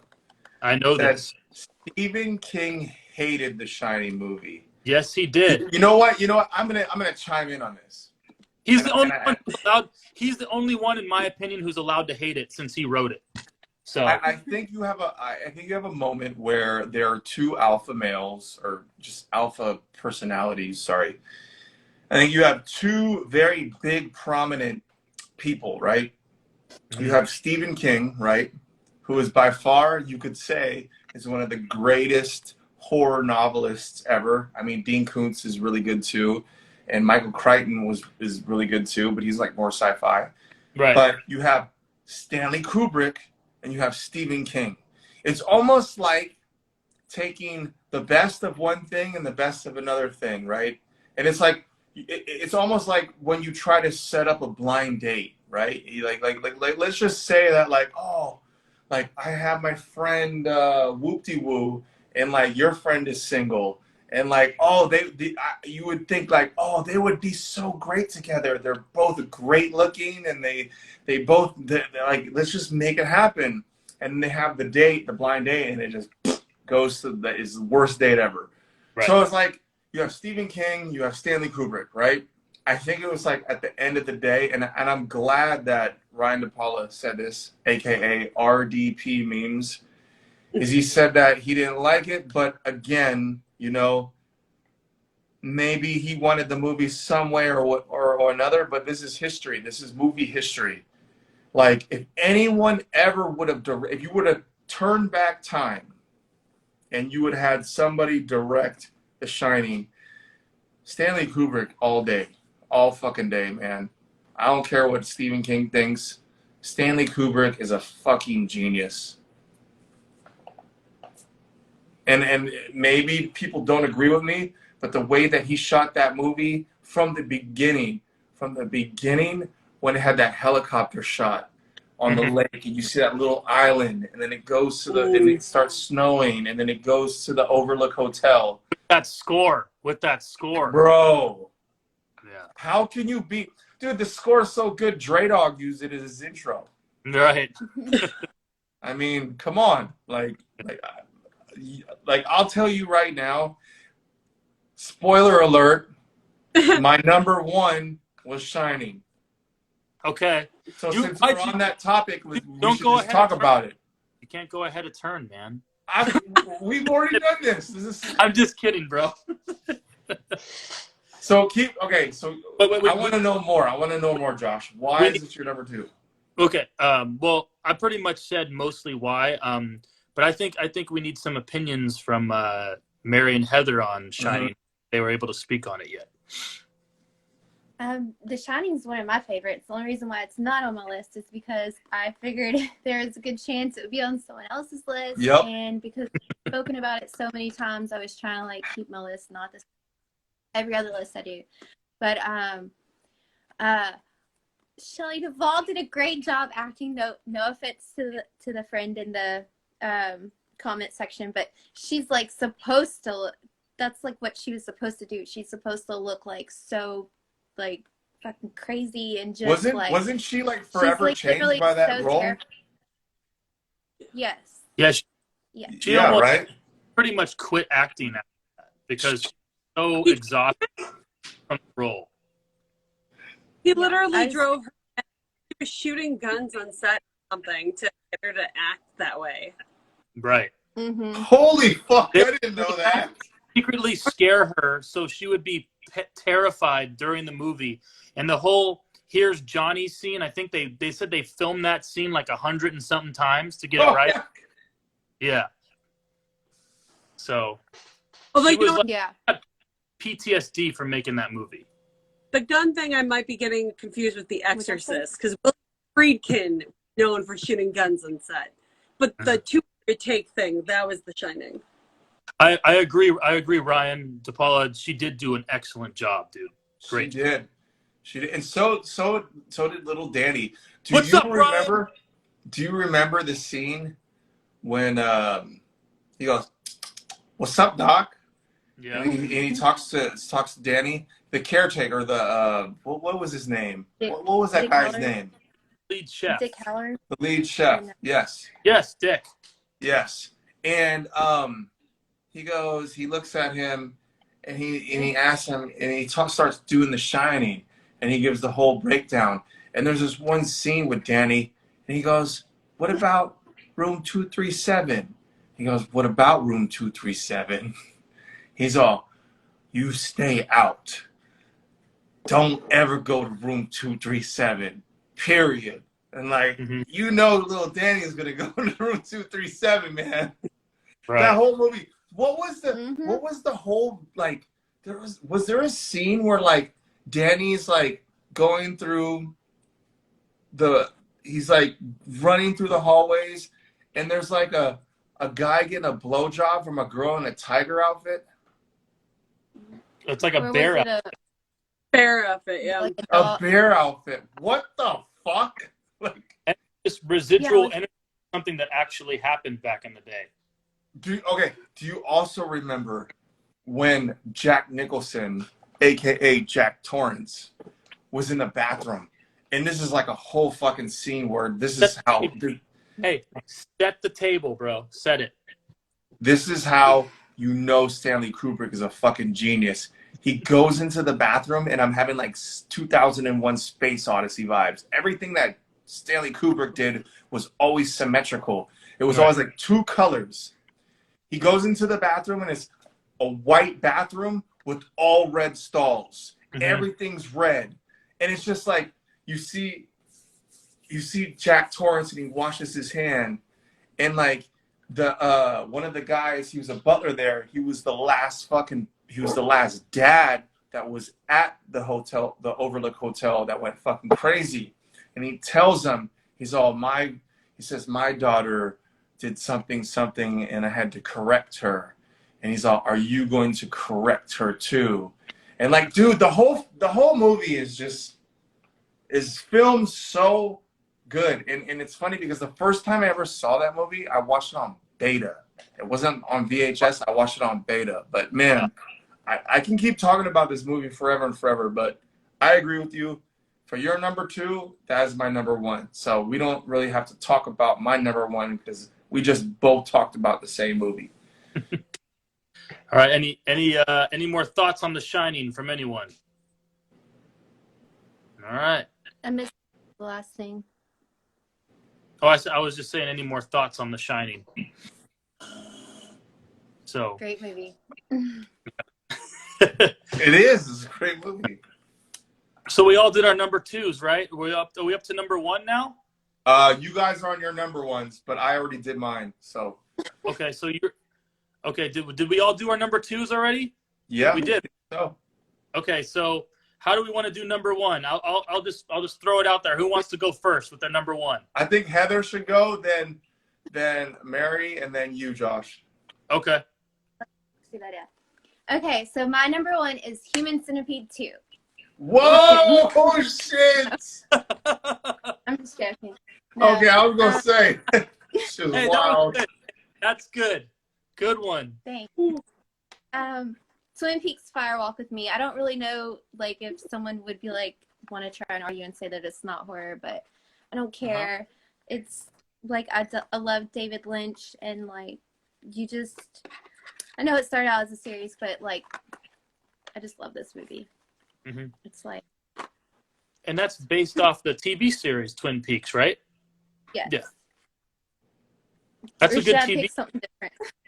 Yeah, no, that's great. Great. It's a good TV series. I actually never watched the movie though. After it happens, it's all after the series, right? The movie continues the series. I think it's season 1, and then is it Firewalk with Me, or it's season 2 then Firewalk with Me? Okay. I'm not sure. But I Did think he it's direct season 7? Hmm? Did he direct 7? 7. Who directed 7? Shit. David Lynch, right? 7. Was that David Fincher? Oh, David maybe Fincher I'm wrong. directed 7. Yeah. That's okay. I get Tom Ford and David Fincher confused. Yeah, David Fincher directed. Okay.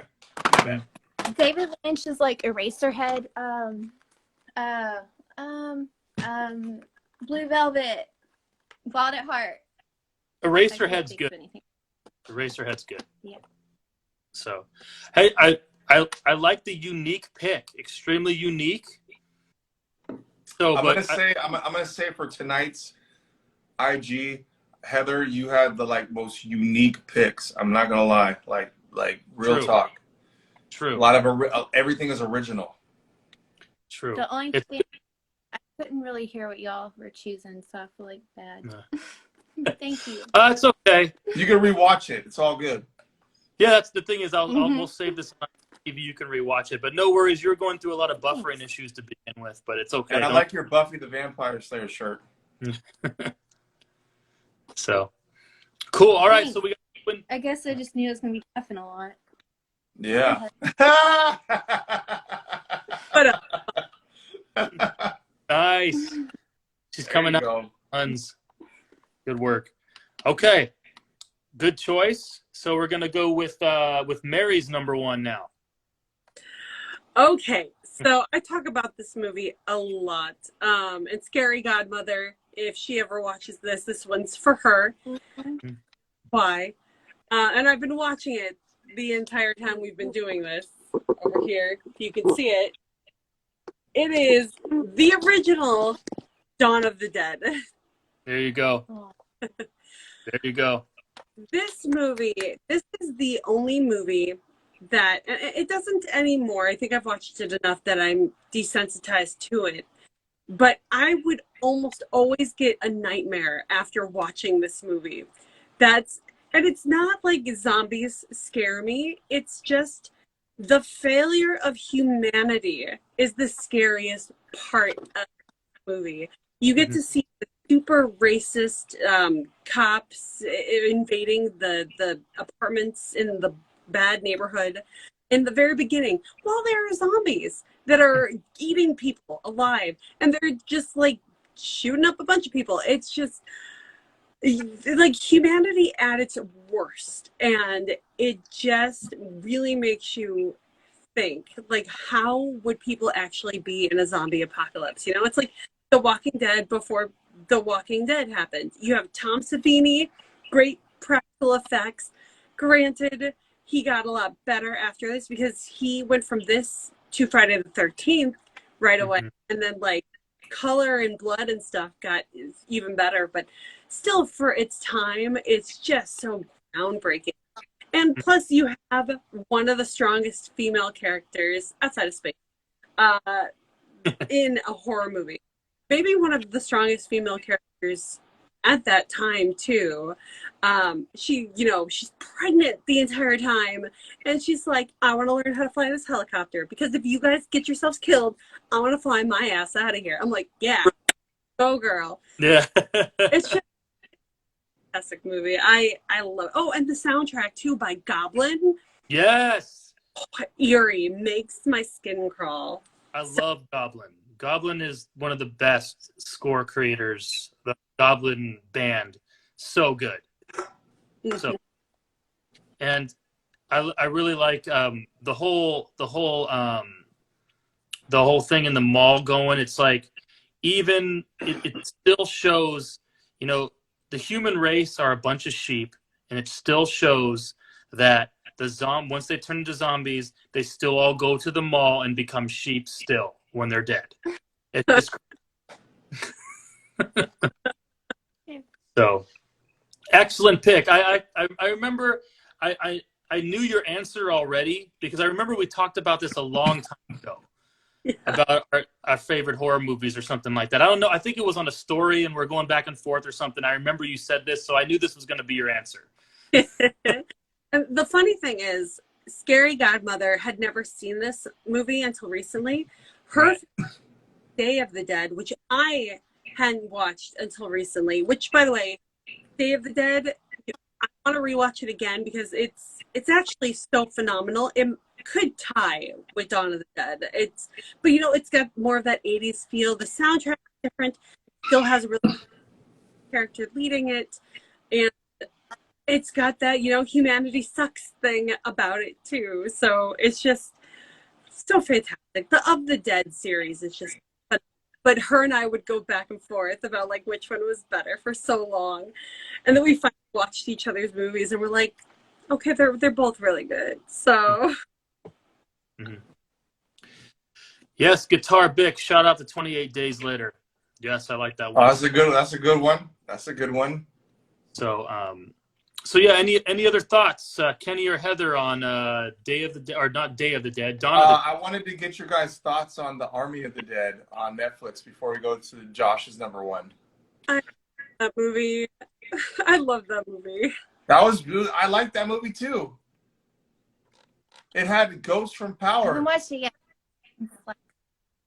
Wait, what, Heather? I'm slacking.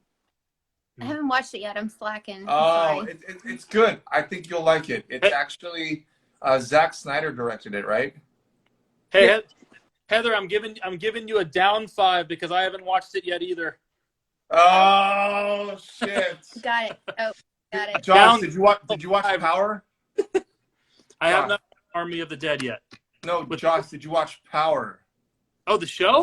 Yeah. Power? Yeah. Yeah. Ghost is in it. Ghost plays one of. Yeah, okay. Ghost is in it. I liked Army of the Dead.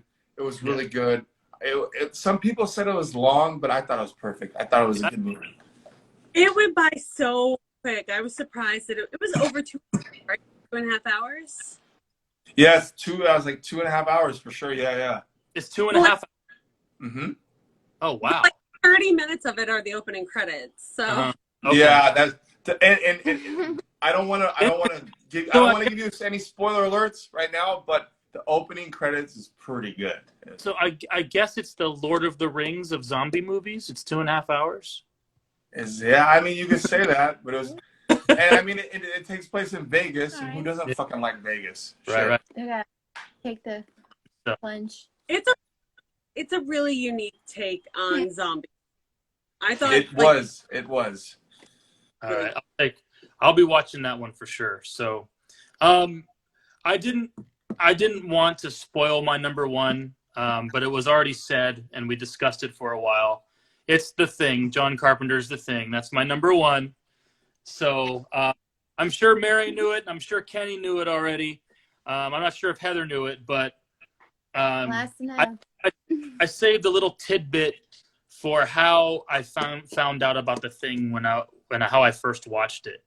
I remember just goes down with Aliens. My dad was into horror movies, and we watched Aliens before, and he had a VHS recorded tape that just said The Thing on it. And I remember I was a kid. Let's go watch a movie, and I would go through all my dad's tapes. We'd figure out what we're gonna watch. And I asked my dad one time, I'm like, Dad, what's The Thing? Let's watch The Thing. And I already watched Aliens. I watched Predator. I watched Poltergeist and stuff like that with my dad. And he looks at me and he goes, you're not old enough to watch The Thing. So I had this VHS tape had this aura around it that I couldn't watch it. And it was called The Thing. And I had no idea what the hell it was. And it was a raggedy VHS tape. So I finally was able to watch it, and I think the whole build up to watch it made me like it even more because it ended up living up to that build up of me watching it for the first time with my dad, and that was it. And I remember one week I'd go on vacation with my parents, and then I used to go on vacation with my friend Chris, aka Bobby Bubble Bath. that's what we Letterbox. Shout out to Letterbox. Shout out to Letterbox and Bobby Bubble Bath. I remember me and him. I stood with him for 6 nights in Lake Tahoe with his family. Me and him watched that movie every single night. The Thing. Wow. Beginning to end. We're like, let's watch The Thing again because it was never got old. So there it is. John Carpenter's The Thing. Have you ever seen It Chapter? Yes. Have I seen what? Okay, so Bring it up. I know what you're going to bring up. Go for it. you know the scene with Stan's head in the fridge and then it sprouts the spider thing. Oh, you know, yeah. that's to the thing. Like, they planned that. They even copied that line. What was it? You gotta be fucking kidding. They copied the whole thing in homage to the Thing. And Was this the first one or the second one? Second one. That made me so happy when I saw that because I didn't care for It Chapter 2 too much. And I like Chapter 1 a lot. I like Chapter 1 better too. But Chapter 2, but then I saw that, I'm like, okay, you're pulling at my heartstrings now with that. You gotta be fucking kidding. So it was a good homage play, sure. Yeah. Mm-hmm. So, and then I think that's it. Any final thoughts? We can talk. Kenny, your number. Can I give you guys my runner-ups? Can I give you guys my honorable mentions? Let's throw out some honorable mentions. We can throw out some honorable mentions. So I had, just real quick, honorable mentions. I had The Exorcist, obviously. Saw. I really like the first Saw. Scream. I like the first Scream. And then, obviously, Nightmare on Elm Street and Halloween, the first ones.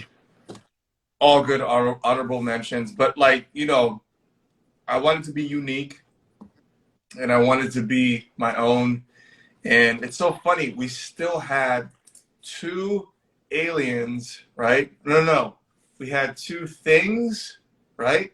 And Things. And then what was the other one? 2 Shinings. 2 Evil Dead 2. And 2 Shinings. Wait, we had 3 of the same, right? In the top 5. Right. I was the same with Mary in The Thing, and then I was the same with you and Shining, Evil Dead 2. Yeah. Wow. And so that just goes to show you how good those movies are. What were you saying, Mary? There were 2 aliens. I had mine in yes. part 3. Yeah. You had yours in part 4. Aliens as well, so yes. So, Aliens, Evil Dead, The Thing. Shining. And The Shining. And The Shining, 4. Yes. And shout out to Heather for her originality, though. She had a lot of originals on there. Heather wins because none of us had the same as she did. All right. I will say that when Heather and I do our podcast and we you know, every once in a while we take turns choosing the movie of the week, and she does a pick, it's always something I've never heard of or I've just never seen, and it's always shockingly good. So you want horror, like you want something new to watch, go to Heather. Heather knows her shit. I have a quick question for your May Queens podcast. Was Midsummer like a heavy influence on the whole your cinematography, or what? How do I say it? It's the your logo, the logo. Oh, absolutely. Well, first of all, our first Mary had one some letters. Our first episode was dedicated to Ari Aster to begin with. So we talked about Midsummer and Hereditary, and then all the like shorts he did before those movies that you can find on YouTube. But we did a poll. To watch that. I've never seen the shorts. So they're whack. They're very, very like him, but weirder somehow. Oh, okay. So Undead Metalhead, thank you Bless for you. Undead Metalhead. Thank you for joining us. I appreciate all your comments and everything like that. So, just wanted to say thank you. Okay, go ahead. We were talking the May Queens. He was saying he was going and he had a bunch of comments going on, so I had to throw a shout out there. See you later, Undead Metalhead. Nice to see you. What we did to choose the name, though, we actually came down to 2 different names, and one of them was the May Queens, and the other one was Cheap Tourist Trap, because we both really liked the movie Tourist Trap, which we did eventually talk about on the show too. Actually, around the time, oh shoot, what's her name? The one of the lead characters, Tanya something. Roberts. Tanya Roberts, yes. We totally planned. She died the day that we were recording, or they thought she died, but she actually hung on for a couple more days, and then by the time we posted the episode, she had died. But yeah, we almost called ourselves Cheap Tourist Trap, but that name is now available if anybody wants it. But also great movie. If you've never seen Tourist Trap, holy crap! It's like pre-full moon, underrated, totally creepy. It's so good. It's so good. Tourist Trap. Okay. I've seen it, and the best in Tourist Trap. I swear to God, it's the best I've ever seen someone throw someone's drink in someone's face, ever. He literally slaps that drink onto his face. I've never seen someone throw a drink in someone's face any better. Good movie. Agreed. So, but I really like your introduction for the May Queens podcast, Mary. I know you sang the vocals on that. I like it. It's creepy and pretty cool. So, I agree. Thank you. I want to do something with it. I just read this, and I can't remember who put it on their story, but they say that horror movie soundtracks, a lot of them. Hey, old man, Ghostface. Sorry. They How you say doing? that they put what they call the brown note, not it's lower, you can't hear it with the human register. It's that low, and that gives people creepy, eerie feelings when they hear horror movie soundtracks because of the note you don't really hear that's underneath it all. So I want to try to do that with our soundtrack. Yeah, Kenny, you got to work on something, man. We need some sort of score for D3, bro. It's in the works. You shall know when it happens. But yeah, I definitely need to do my homework and make it happen, man. There you go. So cool. So Kenny, you mentioned your honorable mentions. Do Heather or Mary have any honorable mentions you want to throw out there before we head out?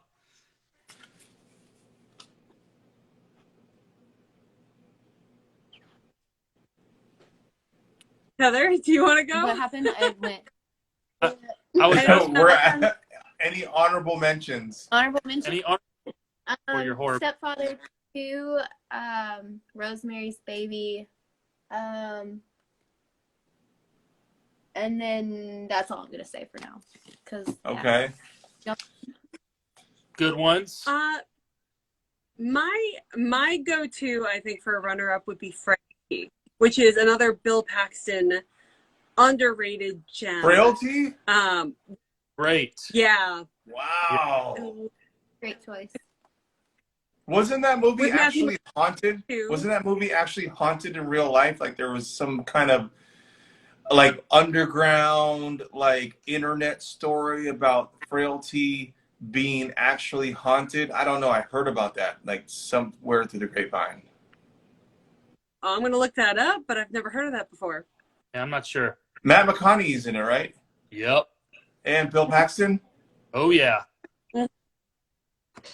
And Powers Booth, him and Paxton are now gone. So. It's crazy.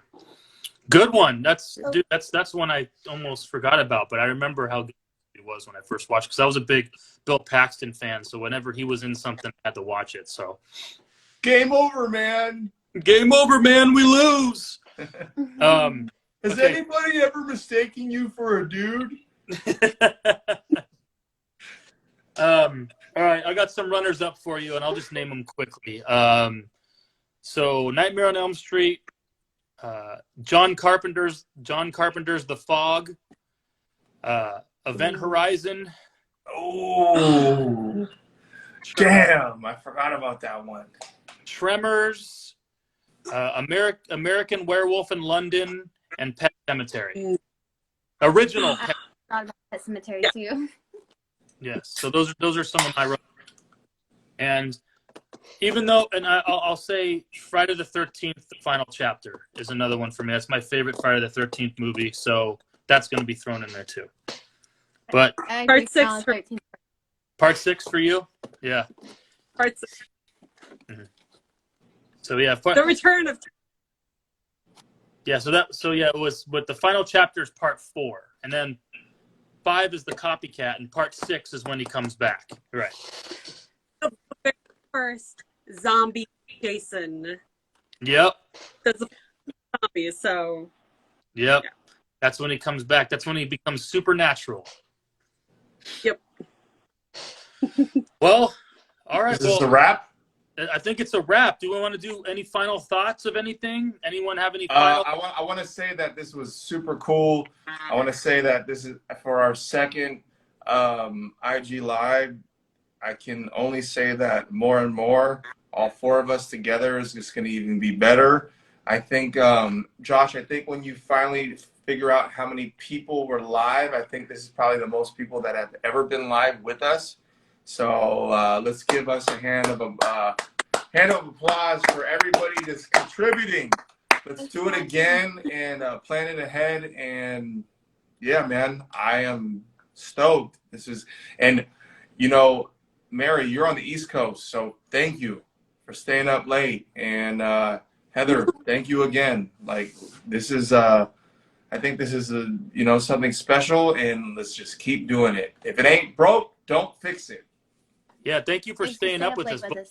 I think Heather's got Central Time on us too, so we're the ones who it's still early here. I'm at 11 o'clock right now, so I'm sure Almost Mary. 2. That's almost 2. There you go. Woo! So I appreciate you both joining us. I thank you for responding and coming on, and I hope we can do it again. This time we didn't have the technical difficulties we had as last time, so this was great. And I look forward to doing it again. And for those of you who are just joining or joined late, don't worry. You can see this whole 2-hour special. It's going to be on my IGTV at Horror Movie Dad on Instagram. And then probably in a week, maybe 2 weeks, I'll throw it up on my YouTube channel, Dad Watches Horror Movies. So no worries. You can see this in those spots and we'll be good to go.